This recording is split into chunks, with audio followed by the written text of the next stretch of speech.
Good evening dear students. आज हम लोग अपना नया चैप्टर 6 नंबर चैप्टर स्टार्ट कर रहे हैं टिश्यूज़ पे जो बेस्ड है। टिश्यूज़ जो कि अगर हम थोड़ा सा अपना प्रीवियस चैप्टर का रिवाइज करते हैं तो पुराना चैप्टर हमारा था सेल। सेल के बारे में हमने पढ़ा था, जिसमें हमने देखा कई सारे सेल्स होती थी। मेनली इनको 2 टाइप्स में डिवाइड किया गया, यूनिसेलुलर एंड मल्टी सेलुलर। तो जो मल्टी सेलुलर ऑर्गेनिज्म है उसी के अंदर ये टिश्यूज़ आपको मिलेंगे। यूनिसेलुलर सिंगल सेल से बने होते हैं, तो वहाँ पे मल्टी सेल्स की ज़रूरत नहीं होती। ठीक है, तो यहाँ पे जो टिश्यूज़ हैं they are form from group of cells. और ये ग्रुप जो होता है वो 8-10 सेल्स का नहीं, million of cells combined together to form tissues. यानी कई सारी सेल्स मिल करके क्या बना देंगी, टिश्यूज़। ये आपने प्रीवियस क्लासेस में भी पढ़ा होगा। टिश्यूज़ दरअसल होती क्यों हैं? दरअसल जब एक सिंगल सेल है हमारे पास, तो जो सिंगल सेल है वो उसके जो फंक्शन होते हैं वो लिमिटेड हैं। सपोज़ दैट हमारे पास एक ये सेल है, ठीक है, ये कोई सपोज डाइजेस्टिव सेल है, डाइजेस्टिव ऑर्गन की कोई सेल है, ठीक है। तो यहाँ पे डाइजेशन का ये काम करेगी या फूड प्रोडक्शन कर रही है, डाइजेशन करके ये एनर्जी प्रोड्यूस कर रही है, एनर्जी स्टोर कर रही है। तो एक जो सिंगल सेल की कैपेसिटी जो होगी वो लिमिटेड होगी, ठीक है। जो इसकी कैपेसिटी होगी लिमिटेड होगी कि मतलब कि एक सेल का ये फंक्शन कर लेगी, थोड़ा बहुत एनर्जी स्टोर कर लेगी। पर एक मल्टी सेलुलर ऑर्गेनिज्म जो होता है वो काफ़ी लार्ज साइज होती है, बहुत ज़्यादा बड़ी रिक्वायरमेंट होती है, तो एक सिंगल सेल उस काम को परफॉर्म नहीं कर सकती। इसीलिए कई सारी सेल्स मिल करके एक ही टाइप का फंक्शन उनका एक ही होगा या दो फंक्शन करेंगी। सेम फंक्शन वाली सेल्स जो सेम स्ट्रक्चर भी होगा उनका, ये मिल करके क्या बनाती हैं, टिश्यूज़। यानी कि सेम टाइप ऑफ सेल, अब सेम कैसे होंगी, उनका फंक्शन एंड स्ट्रक्चर ये दोनों क्या होगा, सेम होगा। तो ये जो सेल्स होंगी वो बना देंगी हमारा टिश्यूज़।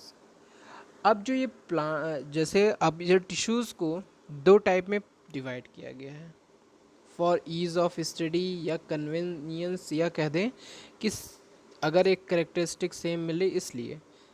प्लांट्स एंड एनिमल्स, जैसे कि हमने देखा था प्लांट्स एंड एनिमल में सेल्स को डिवाइड किया गया, तो वैसे ही क्योंकि प्लांट्स की सेल मिल करके प्लांट के टिश्यू बनाएंगे, एनिमल्स की सेल मिल करके एनिमल्स के टिश्यूज़ बनाएंगी।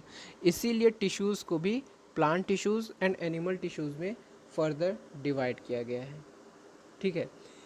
अब ये दोनों भी एक दूसरे से कई फंक्शन में डिफरेंट होते हैं, क्योंकि प्लांट्स जो होते हैं वो स्टेशनरी होते हैं, इनकी जो पोजीशन होती है वो फिक्स होती है।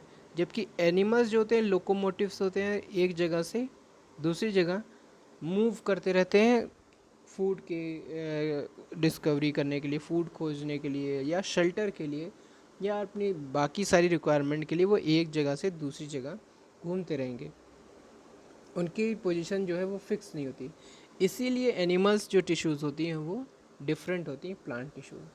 प्लांट टिश्यूज़ में का जो फंक्शन होता है वो बहुत लिमिटेड होता है, क्योंकि ये एक तो स्टेशनरी है, फंक्शन लिमिटेड होगा क्योंकि इनको सिर्फ क्या करना है, फूड को फोटोसिंथेसिस करके बनाना है और फिर उनको स्टोर करना है। बट एनिमल्स के अंदर ऐसा कुछ नहीं है, फूड को इन्हें सर्च करना है, फूड ढूंढना है, फूड को लेना है और फिर उसको कुक करना है, फिर खाना है।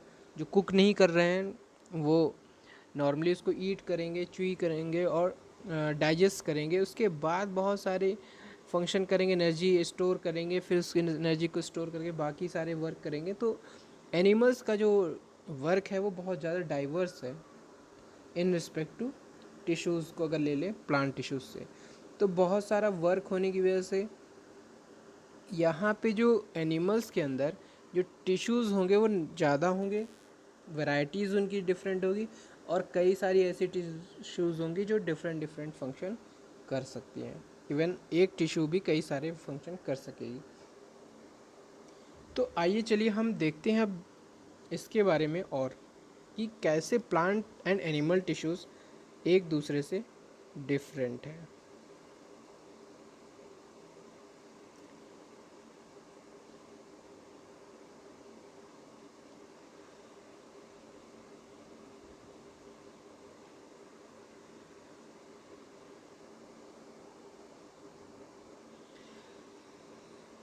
पहला जो हम अगर स्टडी करें, प्लांट टिश्यूज़ जो हैं ये तो अभी हमने देखा क्या है, स्टेशनरी है या फिक्स्ड है, इनकी पोजीशन फिक्स्ड है। तो फिक्स होने की वजह से क्या है कि वो मेनली सपोर्टिव काम करते हैं, स्ट्रक्चरल स्ट्रेंथ देने के लिए काम आते हैं। प्लांट्स आपको इन कंपेरिजन टू एनिमल्स ज़्यादा स्ट्रेंथ वाले दिखेंगे, आप उनको इजीली तोड़ नहीं सकते हैं। जैसे ट्रीज़ जाइए, बड़े बड़े ट्रीज़ हैं उनको आप हिला नहीं पाएंगे, बहुत ही स्ट्रॉन्ग होते हैं। तो स्ट्रक्चरल स्ट्रेंथ के लिए उनके पास बहुत ज़्यादा ज़रूरी है। इसी वजह से मोस्ट ऑफ द जो टिश्यूज़ होंगी वो क्या होंगी, डेड टिश्यूज़।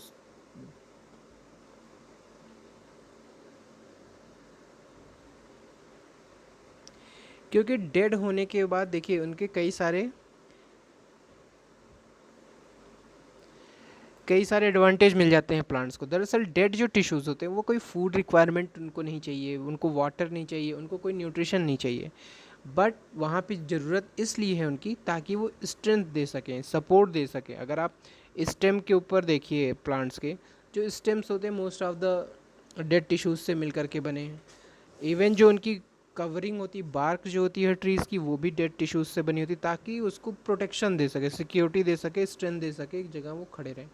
बाकी जो लिविंग टिश्यूज़ होंगे वो इनसाइड होंगी, अंदर होंगी, डेड टिश्यूज़ के अंदर बीच में होंगी प्लांट्स के बॉडी के, ताकि उनको जल्दी कोई हार्म ना पहुंचा पाए और वो बची रहें।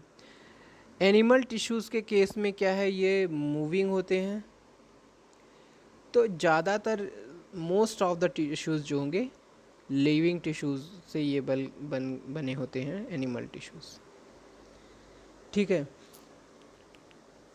इनको एनर्जी रिक्वायरमेंट भी बहुत ज़्यादा होती, क्योंकि इतनी सारी टिश्यूज़ सारी लिविंग हैं, तो उनको न्यूट्रिशन, वाटर, सारी जो रिक्वायरमेंट है एक सेल्स के फंक्शन के लिए, एक टिश्यू के फंक्शन के लिए, वो सारी चीज़ें यहाँ पे चाहिए होंगी। ये भी फर्स्ट पॉइंट है, वो सारी चीज़ें रिक्वायर्ड होंगी एनिमल टिश्यूज़ में भी। सेकेंड चीज़ है इनकी ग्रोथ।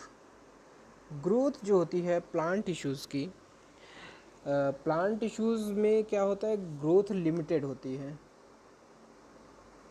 कुछ सर्टेन एरियाज़ होते हैं जहाँ पे ग्रोथ होगी, जैसे टिप पे होगी, या कोई जो लीफ है या नया कोई ब्रांच निकल रही वहीं पे ग्रोथ होगी। ऐसा नहीं कि पूरे इंटायर पूरे प्लांट पूरे स्ट्रक्चर में ग्रोथ होगी। तो इनकी ग्रोथ लिमिटेड होती है, सर्टेन पार्ट्स ही ग्रोइंग होते हैं, ये डिफाइंड होता है कि कहाँ से प्लांट ग्रो करेगा। Where is in animal,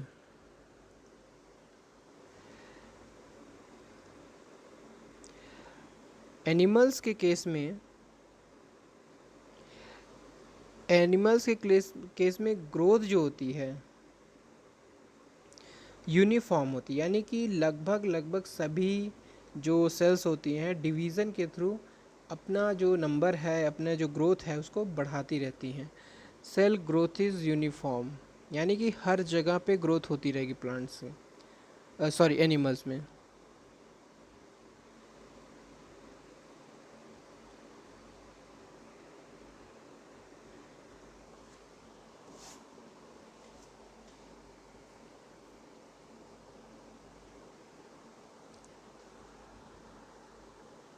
next चीज़ जो है,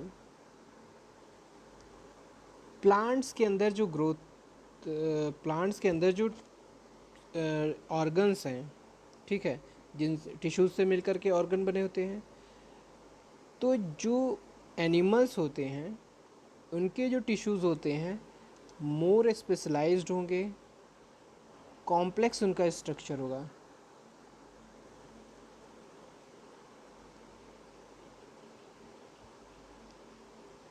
चाहे वो बड़े से बड़ा प्लांट हो, चाहे जितना भी कॉम्प्लेक्स प्लांट हो, पर उसके कंपैरिजन में कोई भी एक नॉर्मल एनिमल होगा, उसका भी जो स्ट्रक्चर होगा, जो सेल्स होंगी वो बहुत ज़्यादा हाईली सोफिस्टिकेटेड होंगी, ज़्यादा वर्क करती होंगी और ज़्यादा उनमें कॉम्प्लेक्स स्ट्रक्चर होगा। ठीक है, वैरायटी होंगी उसके अंदर। वहीं जो जो ये प्लांट्स हैं वो लिमिटेड इनका स्ट्रक्चर होगा, लिमिटेड होंगे, स्पेशलाइजेशन होगा in comparison to animal, and simple structure होगा इनका।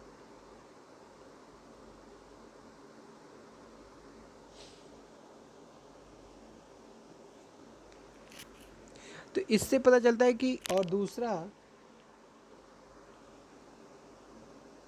आगे नेक्स्ट जो पॉइंट है, जो रिक्वायरमेंट है, न्यूट्रिशन रिक्वायरमेंट प्लांट की अलग होती है और एनिमल्स की अलग है। मोड ऑफ फूड भी जो होगा ये दोनों का बहुत डिफरेंट है। न्यूट्रिशन जो लेवल होगा एनिमल्स का वो ज़्यादा होगा, हाईली रिक्वायर्ड होगा, क्योंकि मोशन करने के लिए, मूवमेंट करने के लिए एनर्जी ज़्यादा कंजम्पशन होगा, ग्रोथ करने के लिए ज़्यादा एनर्जी कंजम्पशन होगा, इसलिए न्यूट्रिशन और फूड रिक्वायरमेंट हाई होगी।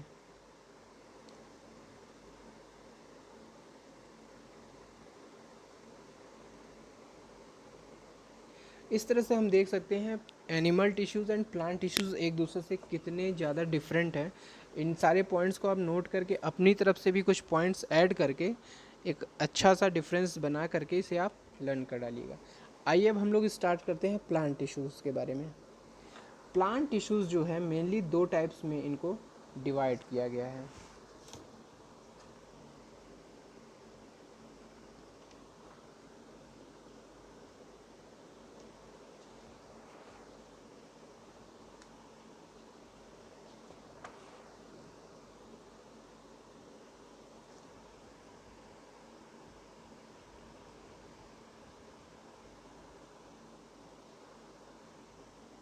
पहला है मेरिस्टेमेटिक टिश्यूज़,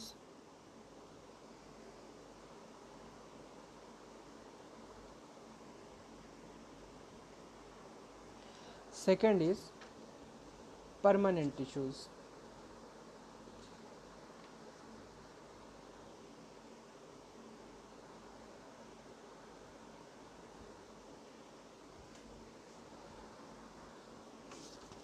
मेरिस्टेमेटिक टिश्यूज़ को आप ये भी कह सकते हैं कि ये जो टिश्यूज़ होती हैं इनको तीन पार्ट में फर्दर डिवाइड किया जाता है। यहाँ पे ही जो मेरिस्टेमेटिक टिश्यूज़ होती हैं यहाँ पे ही प्लांट्स में ग्रोथ होती है और ये जो रीजन होते हैं वो ग्रोइंग रीजन होते हैं। यहाँ पे न्यू सेल्स प्रोड्यूस होती हैं और नई सेल्स और इसके प्लांट के स्ट्रक्चर बढ़ते हैं। तो इसको तीन पार्ट में फर्दर डिवाइड किया गया है, apical meristem,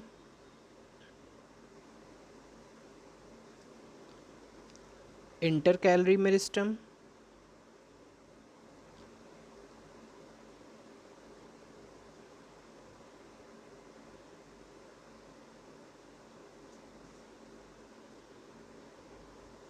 and lateral meristem. वही परमानेंट टिश्यूज़ को फर्दर डिवाइड किया गया है आपके तीन पार्ट में।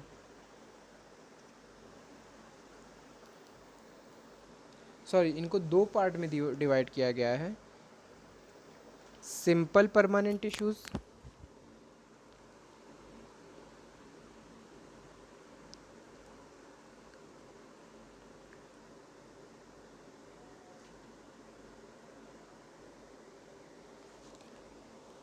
And complex permanent tissues.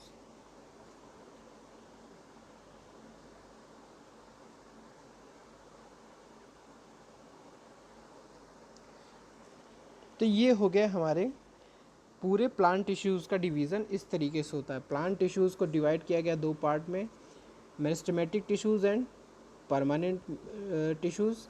फिर ये जो मेरिस्टेमेटिक टिश्यूज़ है इसको तीन पार्ट में डिवाइड किया गया, apical meristem, intercalary meristem and lateral meristem.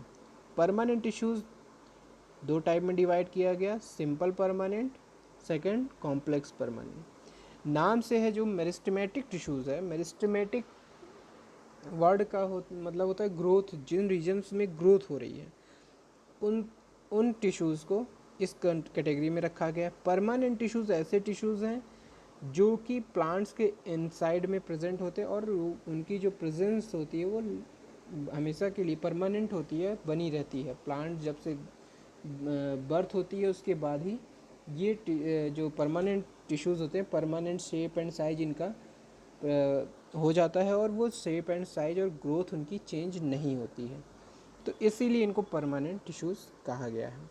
आइए हम लोग देखते हैं मेरिस्टेमेटिक टिश्यूज़। मेरिस्टेमेटिक टिश्यूज़, अगर लोकेशन देखा जाए, एक प्लांट को अगर हम ड्रॉ करते हैं, सपोज दैट एक ये प्लांट है, इसकी कुछ लीफ है, ब्रांचेस हैं,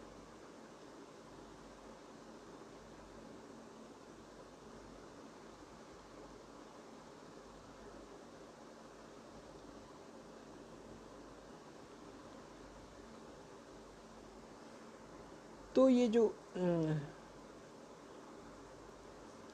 ग्रोइंग पार्ट है, जो सबसे अपर पार्ट है, अपर पार्ट को हम कहते हैं एपिकल मेरिस्टम। ये सबसे ऊपर जो टिप होगी, प्लांट की टिप जो होगी, या ब्रांच की टिप हो, प्लांट्स में जो भी पार्ट हो, जो सबसे उसका टिप का पार्ट होगा, टिप पोर्शन होगा, उसको कहा जाएगा एपिकल मेरिस्टम। एपिकल मेरिस्टम्स जो होते हैं, स्टेम की टिप्स हो सकती हैं, रूट की टिप्स हो सकती हैं, कहीं भी जो किनारे के पोर्शन होंगे वहाँ पे ये प्रेजेंट होती हैं। जब ये एपिकल मेरिस्टम आगे बढ़ जाती हैं, ठीक है, तो यहाँ पे जो ग्रोइंग पार्ट, यानी कि यहाँ पहले एपिकल रही होगी, पहले एपिकल यहाँ होगी, जब एपिकल आगे बढ़ जाती है तो ये जो पार्ट पीछे बच जाता है और वो ग्रो करता रहता है, ठीक है।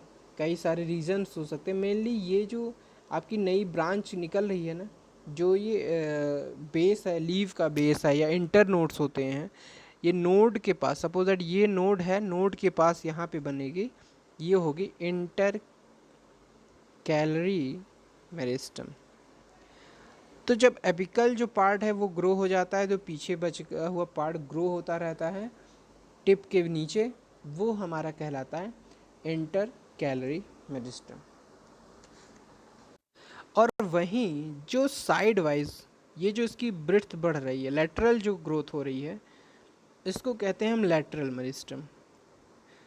तो ये जो ग्रोइंग पार्ट होते हैं, ये टिश्यूज़ ग्रो करने के बाद इस तरीके का शेप ले लेती हैं, और इसके 3 पार्ट होते हैं। ये जो सेल्स होती हैं, ये जो टिश्यूज़ होती हैं, इनमें वैक्यूल्स एब्सेंट होते हैं। वैक्यूल्स क्यों एब्सेंट होते हैं? क्योंकि ये new tissues and new sales बन रहे, और ये इनका मेनली काम है ग्रोथ करना, सेल डिवीज़न करते हुए ग्रो करना।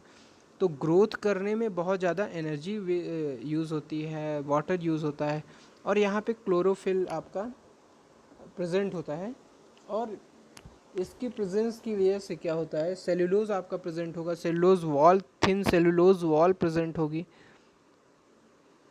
जो कि इसको क्या करती है, सिक्योरिटी प्रोवाइड करती हैं। क्योंकि यहाँ पे जो सेल प्लांट्स की ग्रोइंग रीजन है, ये जो प्लांट है इसकी जो ग्रोइंग रीजन है, इसकी वजह से ये जो इसको सिक्योरिटी देने का काम कौन करेगा, सेलुलोज वॉल्स। तो सेलुलोज वॉल्स इसमें प्रेजेंट होती हैं, ठीक है। डेंस साइटोप्लाज्म इनमें होगा, और ये बहुत ही एक्टिव होती हैं। जो ग्रोइंग रीजन के पार्ट होंगे, वेरी एक्टिव टिश्यूज़ होते हैं ये सारे, बाकियों के कंपैरिजन में बहुत ही एक्टिव होंगी, बहुत तेज़ी से इनकी ग्रोथ होगी, ठीक है। और ये वैक्यूल्स क्या करते हैं, यहाँ पे वैक्यूल्स, दे लैक वैक्यूल्स, यहाँ पे वैक्यूल्स नहीं प्रेजेंट होते हैं।